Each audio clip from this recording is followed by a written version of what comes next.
Hello, माझं नाव दीपाली. ते तुम्हाला माहिती आहे तर मागच्या व्हिडिओमध्ये आपण बघितलं होतं की मी दोन पद्धती वापरल्या. मला तूप काय बनवता आलं नव्हतं. सो ते फायनली आता बनलं आहे. ते कोणी बनवलं, कसं बनवलं ते सगळं आपण या व्हिडिओमध्ये बघणार आहे. चला ते दुपारपासून बाहेर काढून ठेवली होती आणि आम्ही संध्याकाळी तूप बनवायला घेतलं आहे. सो जी ही साई होती त्याला आपण मिक्सरमधनं फिरवून घ्यायची आणि मिक्सरमधनं फिरवल्यावर लोणी आणि पाणी असं वेगळं व्हायला पाहिजे.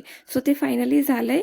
मग अशाच पद्धतीने आपण मिक्सरमध्ये सगळी साई आहे ती फिरवून घ्यायची आणि ती सगळी एक भांड्यामध्ये काढायची.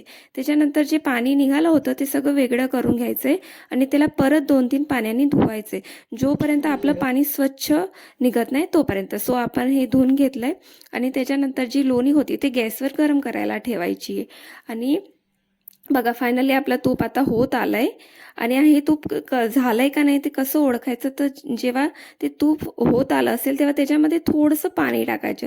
त्याच्याने ते तडतड असा आवाज करतं. जर असा आवाज आला म्हणजे आपलं तूप हे झालेलं आहे. So thank you for watching. आणि हो, हे तूप मी नाही माझ्या सासूबाईंनी बनवलंय.